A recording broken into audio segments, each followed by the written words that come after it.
विद्यार्थियों, इस क्लास में हम आज अध्ययन करेंगे सुभद्रा कुमारी चौहान एक संस्मरण। सुभद्रा कुमारी चौहान और महादेवी वर्मा आपस में बड़ी अच्छी सहेलियां थी। बचपन से विद्यालय समय में ये साथ पढ़ती आई हैं और बहुत सा समय इन्होंने साथ साथ ही व्यतीत किया है। महादेवी वर्मा द्वारा लिखित ये संस्मरण बड़ा सुंदर और रोचक है। इस संस्मरण से हमें सुभद्रा कुमारी चौहान के जीवन के कुछ छुए अनछुए पहलुओं के बारे में भी जानकारी मिलती है। महादेवी वर्मा जब बहुत छोटी थी और लगभग एक तीसरी या चौथी क्लास में वो पढ़ती थी, उसी समय सुभद्रा कुमारी चौहान उन्हीं के विद्यालय में पढ़ने वाली एक छात्रा थी। सुभद्रा कुमारी चौहान को कविताएं लिखने का शौक था, कुछ छोटे मोटे छंद वो बना लेती थी, लेकिन उस समय का जो माहौल था, उस समय जो वातावरण था, उसमें कविताएं करना एक बहुत बड़ा अपराध, पाप अपने आप में माना जाता था। और वो भी विशेषकर लड़कियों का कविता करना तो उससे भी बड़ा कहीं अपराध था। इसी डर से उन्होंने कभी इस बात को किसी के सामने बताया नहीं कि वो कविताएं करती हैं। लेकिन एक दिन महादेवी वर्मा को इस बात का पता चल गया कि सुभद्रा कविताएं करती है और उन्होंने जाकर के पूरी क्लास में इस बात की घोषणा कर दी कि वो कविताएं करती है। इस पर लेखिका अपने मन में बड़ी डर गई और उस डर से वो इतनी ज़्यादा सहम गई कि वो कुछ भी बोल नहीं सकी, कुछ भी कह नहीं सकी। उनके मन में यही था कि जब सब लोगों को पता चलेगा, सब लोग जानेंगे कि वो कविताएं करती हैं, तो उनका क्या प्रतिक्रिया होगी, क्या वो उनके बारे में सोचेंगे, घर वाले डांटेंगे, उसे स्कूल से निकाल दिया जाएगा, अन्य अनेक तरह की बातें उनके मन में आई। इस पाठ से हमें उनके बचपन की जो इस घटना का पता चलता है, बाद में उनके जीवन में जो राष्ट्रीय आंदोलन में उन्होंने भाग लिया, मानव मात्र के प्रति उनके मन में जो भाव है, देश के प्रति जो उनके मन में भाव है, बच्चों के प्रति, अपने बच्चों के प्रति ही नहीं दूसरे बच्चों के प्रति भी जो भाव उनके मन में है, उन सब का यहाँ पता चलता है। सुभद्रा कुमारी चौहान के व्यक्तित्व की जो विशेषताएं उभर कर हमारे सामने इस पाठ के माध्यम से, संस्मरण के माध्यम से आई है, वह इस प्रकार से है। इनके व्यक्तित्व में पाठ के आधार पर कई सारी विशेषताएं हमारे सामने आती हैं, जिनमें सबसे पहले अगर जिक्र करें तो वो है कोमल एवं उदात्तता से पूर्ण। कोमल एवं उदात्तता से पूर्ण स्वभाव, उनका स्वभाव है वो कोमल है और उदात्तता से पूर्ण उनका व्यक्तित्व है। बचपन में महादेवी जी के साथ, अन्य छात्राओं के साथ उनका व्यवहार है बड़ा ही कोमल, बड़ा ही नर्म और बड़ा ही हंसमुख रहता है। वो हमेशा हंसती मुस्कुराती रहती है। हाँ, मन में एक भय उनके थोड़ा सा ये रहता है कि यदि इस बात का पता किसी को चल गया कि वो कविताएं करती हैं, तो फिर क्या होगा, उनकी प्रतिक्रिया क्या होगी, कहीं उसे स्कूल से ना निकाल दिया जाए, इस तरह का भय उनके मन में हमें एक जरूर रहता है।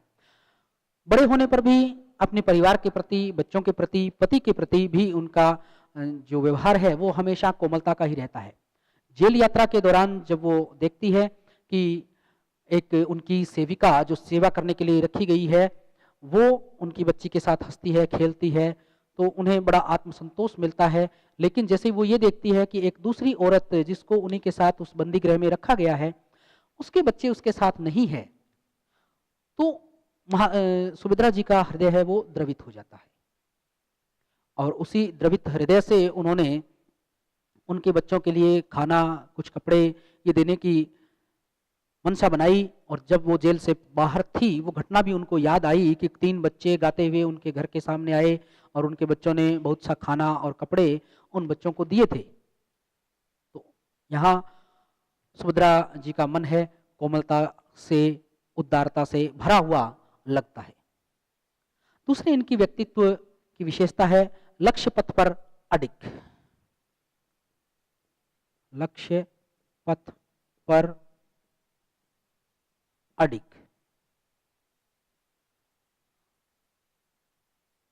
सुभद्रा कुमारी चौहान अपने लक्ष्य के पथ पर अडिग रहने वाली महिला थी। जो लक्ष्य उन्होंने निश्चित कर लिया उस लक्ष्य को पूरा करना ही जैसे एक तरह से उनके संपूर्ण जीवन का ध्येय बन जाता है। देश की स्वतंत्रता की बात करें, स्वतंत्रता आंदोलन में उन्होंने बड़े बढ़ चढ़कर भाग लिया। जेल गई, जेल में वो रही और देश के लिए, अपने इस कर्तव्य के लिए कभी उनके मन में कोई किसी शिकायत, कोई शिकवा नहीं रहा कि वो देश के लिए कर रही हैं, देश के लिए वो जेल तक जा रही हैं, लेकिन बदले में देश उनके लिए क्या कर रहा है, इस तरह की भावना उनके मन में बिल्कुल भी नहीं है। उनका लक्ष्य देश की स्वतंत्रता का था और उस लक्ष्य की पूर्ति के लिए उन्होंने अपना पूरा जीवन उसके अंदर लगा दिया। पढ़ते समय भी उनका जो लक्ष्य था, चाहे पढ़ाई के प्रति हो, चाहे अपने सहपाठिनियों के प्रति हो, उस लक्ष्य का उन्होंने बड़े मन से, बड़े मनोयोग से उस लक्ष्य की पूर्ति करने में वो लगी रही। अगली उनकी विशेषता है हर परिस्थिति से जूझना। हर परिस्थिति से जूझना। सुभद्रा कुमारी चौहान हर परिस्थिति से जूझने वाली महिला थी। परिस्थितियां चाहे कैसी भी हो, चाहे वो आज देश की गुलामी का समय हो, चाहे वह जेल यात्रा करनी हो, चाहे एक परिस्थिति ये भी थी कि उनके साथ ही बंदिनी एक माँ जिनके तीनों बच्चे, जिनका कोई रखवाला नहीं था, वो तीनों पानी में बह जाते हैं। ये खबर वो अखबार में पढ़ती हैं, लेकिन उसकी माँ के सामने वो व्यक्त नहीं कर पाती। अपने हृदय को कितना वो कठोर बना लेती हैं उस समय कि उस माँ के सामने वो कोई भी बात उनसे प्रकट ना हो जाए। परिस्थितियां बड़ी विकट थी उनके सामने।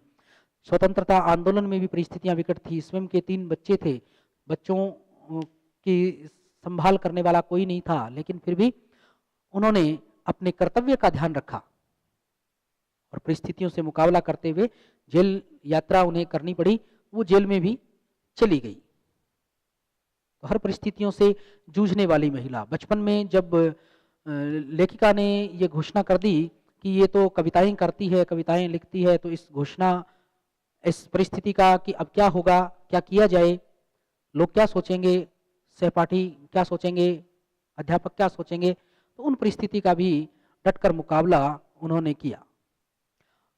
अगला है हीन भावना से दूर। हीन भावना से दूर। सुभद्रा जी हीन भावना से हमेशा दूर रही। किसी दूसरे की प्रगति को देखकर, उसको आगे हुए बढ़ते देखकर उन्हें खुशी मिली है, न कि कभी वो हीन भावना से ग्रस्त हुई है। कोई भी हीन भावना उनके मन में कभी भी नहीं आई। किसी दूसरे की प्रगति को देखकर जलना, उससे ईर्ष्या रखना, ऐसे भाव इनके मन में कभी नहीं रहे। अगली इनकी विशेषता है ममता से पूरित। से पूरित।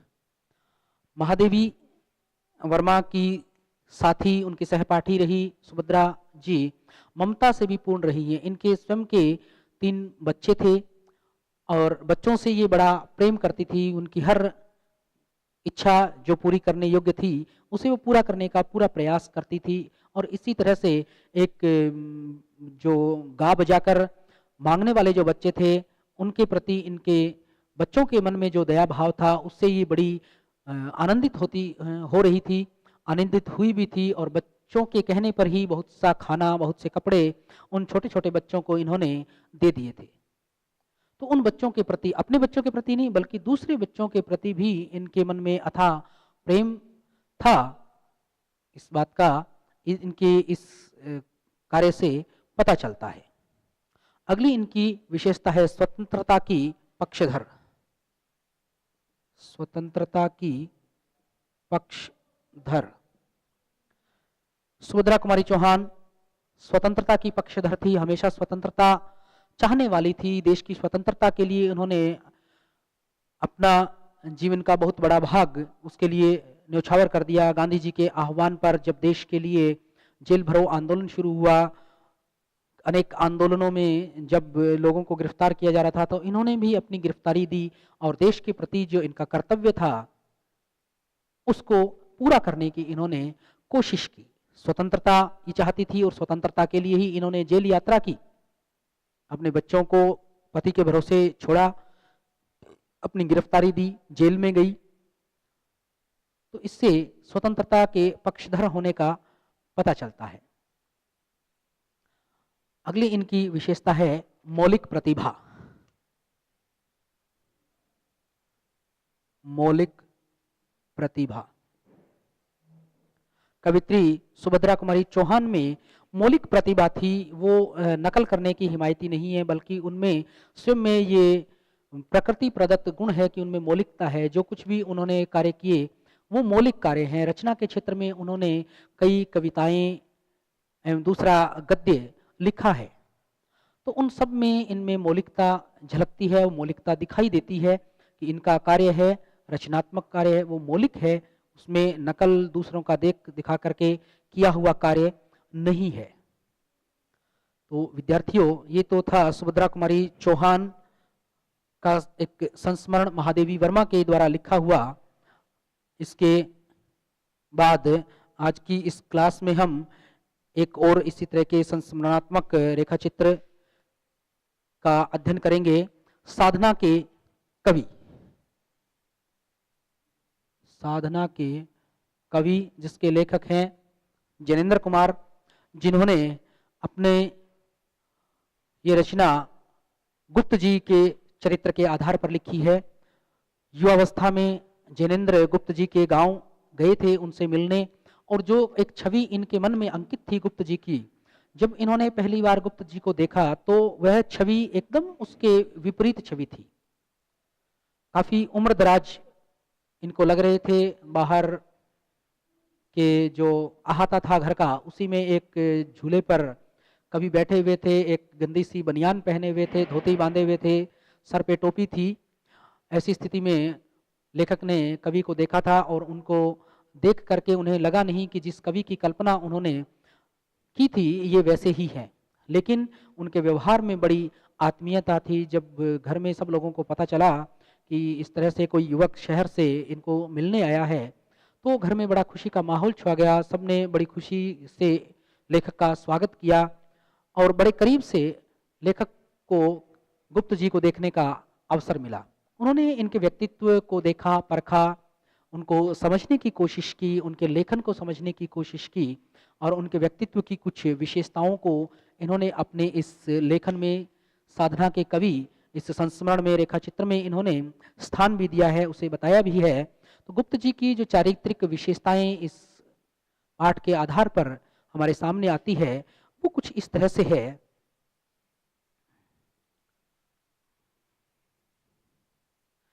गुप्त जी की जो चारित्रिक विशेषताएं हैं या उनका चरित्र चित्रण है, उनमें सबसे पहले है अपनत्व की भावना। अपनत्व की भावना। गुप्त जी में बड़ी आत्मीयता, बड़ा अपनत्व की भावना दिखाई देती है। जब पहली बार लेखक उनसे मिलने उनके गांव जाते हैं तो वो बड़े प्रसन्न होते हैं, बड़े खुश होकर उनसे मिलते हैं। सब घर पे सब लोगों को बताते हैं कि इस तरह से शहर से ये कोई युवा लेखक हैं, वो आए हैं। और जब सब घर में सब लोगों को पता चलता है इस बात का, तो सारे घर वाले ही इससे बड़े प्रसन्न होते हैं और बड़े खुश होकर लेखक का स्वागत करते हैं। तो इससे अपनत्व का, दूसरों के प्रति स्नेह का, प्रेम का, दया का भाव पता चलता है। अगली इनकी विशेषता है दृढ़ आत्मविश्वास।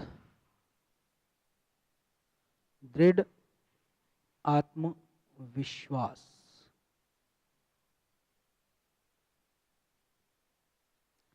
कवि मैथिली शरण गुप्त में दृढ़ आत्मविश्वास है। आत्मविश्वास की कहीं कमी नहीं दिखाई देती है।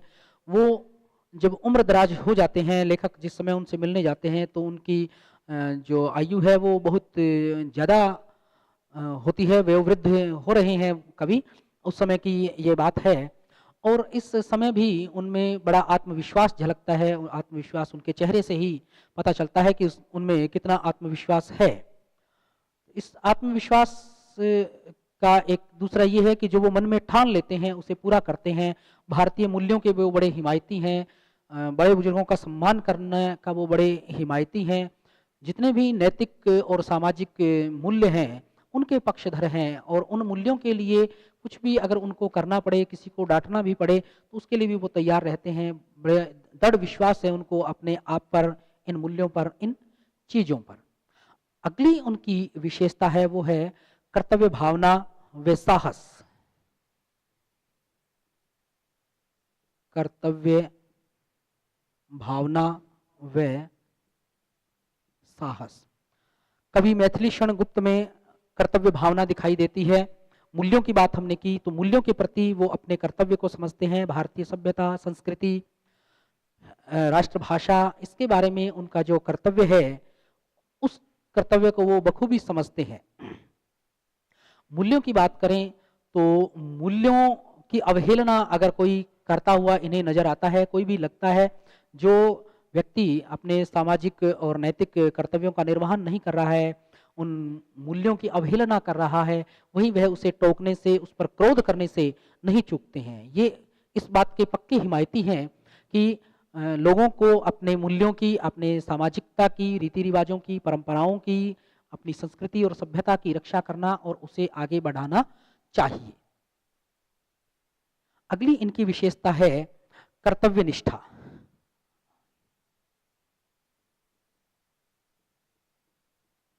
अपने कर्तव्य के प्रति ये बड़े सचेत हैं और उसकी बड़ी निष्ठा के साथ पालना भी करते हैं। जैसा हमने पहले जिक्र किया कि कर्तव्यों की भावना तो इनके मन में है ही है, साथ में उससे बड़ी निष्ठा के साथ पालन करना भी आवश्यक है।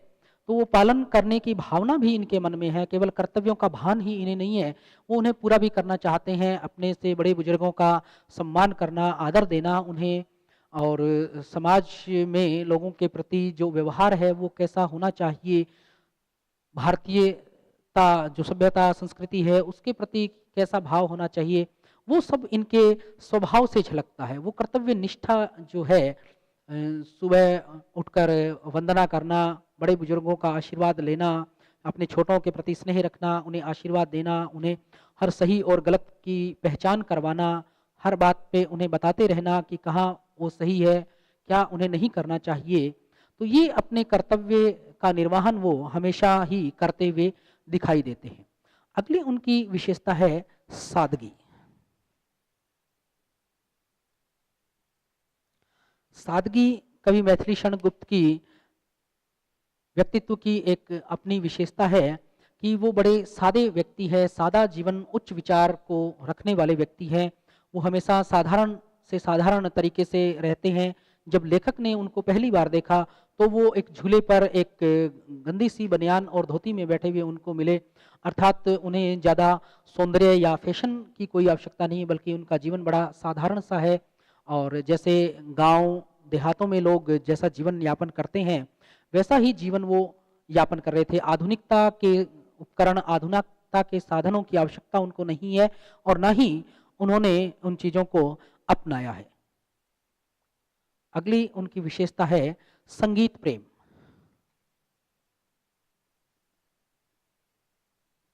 संगीत प्रेम। गुप्त जी को संगीत से भी प्रेम है, क्योंकि वो एक कवि हैं, इसलिए स्वाभाविक है कि संगीत से उनका प्रेम होगा, क्योंकि कविता में भी लय, ताल, सुर सबका ध्यान रखा जाता है।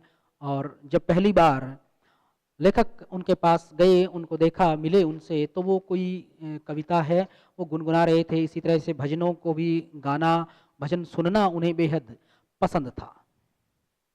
अगली उनकी विशेषता है देश प्रेमी।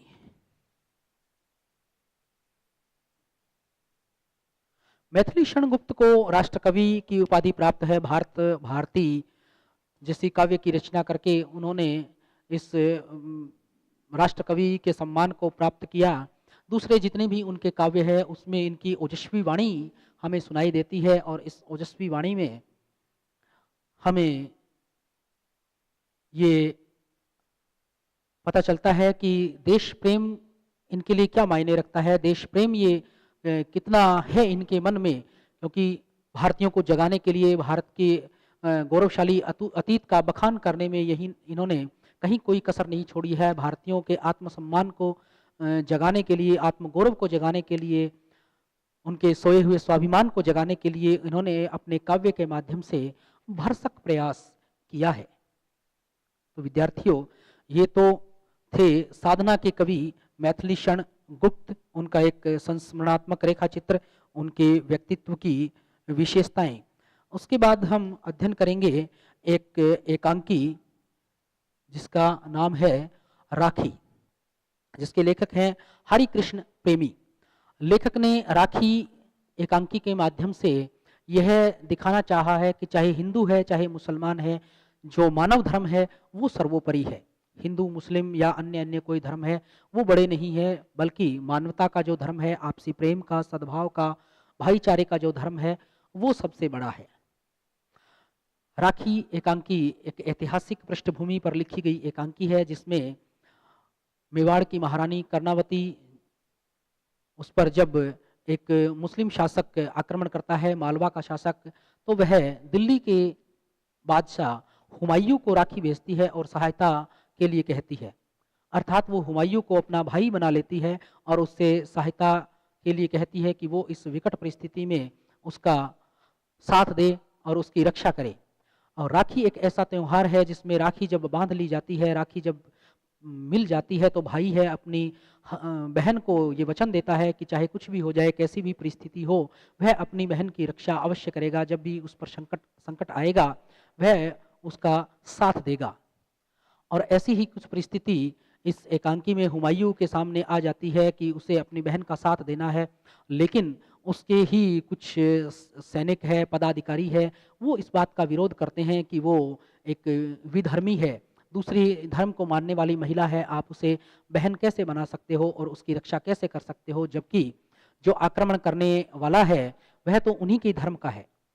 लेकिन हुमायूं यहाँ ये कहता है कि उसने हमें भाई माना है और हमारे लिए राखी भेजी है, अब हम भी इस धागे की कीमत को पहचान गए हैं, क्योंकि एक धागा जो है वो केवल धागा, सूत का धागा नहीं है, बल्कि वो प्रेम का धागा है और हम इससे बंध गए हैं। हमने अपने मन से कर्णावती को अपनी बहन स्वीकार कर लिया है, इसलिए उसकी रक्षा करना हमारा कर्तव्य हो गया है। अपने पदाधिकारियों, सैनिकों की बात को अनसुना करके तैयारी करने की बात कहता है कि वो सेना को तैयार होने के लिए आदेश दे देता है कि अभी चित्तौड़ की तरफ जाना है और बहन की रक्षा करनी है। तो इस तरह से हम ये देखते हैं कि हुमायूं का चरित्र इसमें उभर कर आया है। हुमायूं का चरित्र चित्रण करना और इस एकांकी के माध्यम से यह संदेश देना कि मानवता का जो धर्म है वो सर्वोपरि है, न कि हिंदू मुस्लिम का जो धर्म है वो सर्वोपरि है। इस तरह से धार्मिक एकता की बात यहाँ लेखक इस एकांकी के माध्यम से, हुमायूं के चरित्र के माध्यम से दिखाना चाहता है, जो कि इस एकांकी का मूल प्रतिपाद्य या मूल भावना इस एकांकी की कही जा सकती है। इसका उद्देश्य भी यही है कि धार्मिक संकीर्णता को भूलकर हम सारे एक हो जाएं, अपने धर्मों को गौण करें और मानव धर्म की स्थापना करें। इस एकांकी में हुमायूं का जो चरित्र चित्रण हुआ है, उससे हुमायूं के जो चरित्र की विशेषताएं उभर कर आती है वो है भावुक हृदय।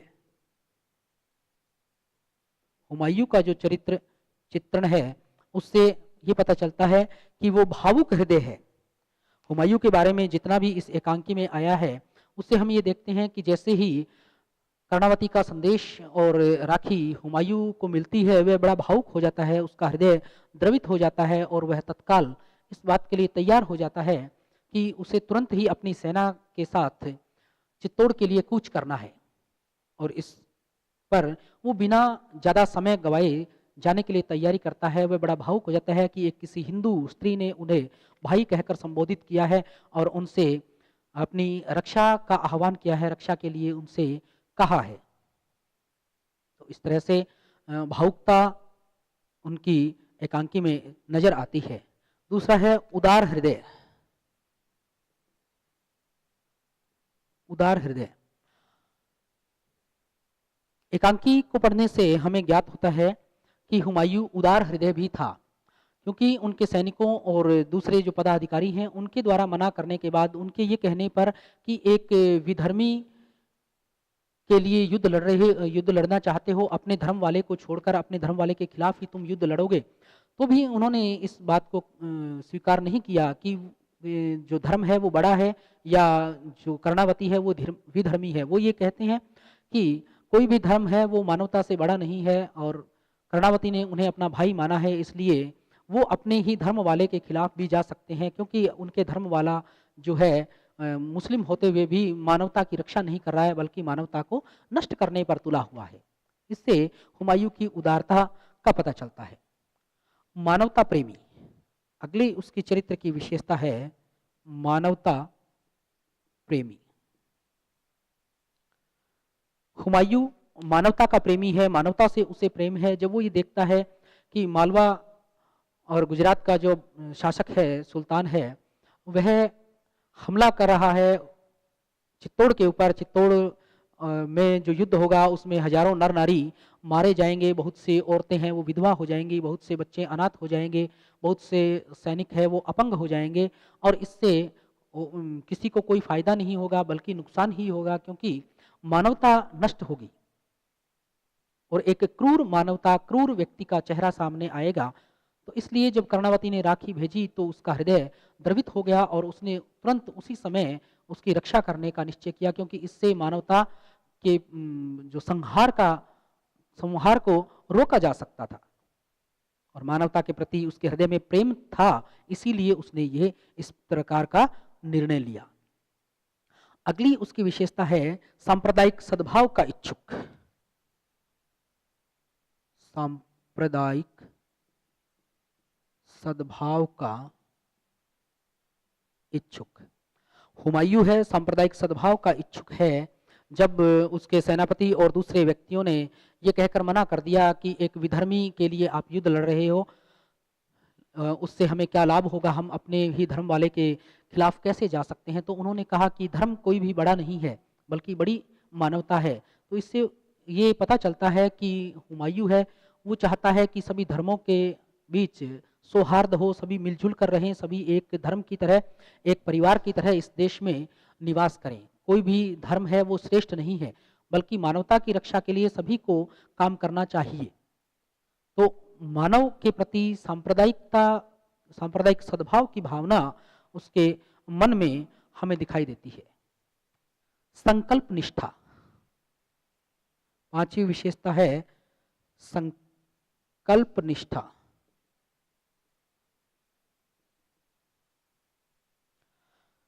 हुमायूं के बारे में इस एकांकी में लेखक हरिकृष्ण प्रेमी ने जो वर्णन किया है उससे एक उनके और चरित्र की विशेषता उभर कर आती है, संकल्प निष्ठा, कि उन्होंने जो संकल्प कर लिया है उसे वो पूरा करने के लिए बिल्कुल तैयार रहते हैं, उस संकल्प को कभी भी वो छोड़ते नहीं हैं। उन्होंने संकल्प किया कि चाहे कुछ भी हो जाए लेकिन वो चित्तौड़ अवश्य जाएंगे और अपनी बहन की रक्षा अवश्य करेंगे, और इसी संकल्प के कारण उन्हें अपने ही कुछ अधिकारियों, सेना कर्मचारियों का विरोध भी सहना पड़ा, लेकिन जो संकल्प उन्होंने कर लिया, जो निश्चय एक बार कर लिया, उससे वो फिर बदले नहीं, बल्कि उसी निश्चय पर वो चलते रहे, आगे बढ़ते रहे और अपनी सेना को लेकर वो चित्तौड़ भी गए। ये उनके संकल्प की निष्ठा या दृढ़ संकल्प होने, दृढ़ निश्चयी होने की एक स्वाभाविक विशेषता को इंगित करता है। विद्यार्थियों, ये थी एकांकी राखी, जिसमें हमें सांप्रदायिक सद्भाव, सांप्रदायिक सौहार्द, मिलजुल कर रहने, भाईचारे का संदेश प्राप्त होता है। और अगली क्लास में हम अध्ययन करेंगे एक नए अध्याय का। धन्यवाद।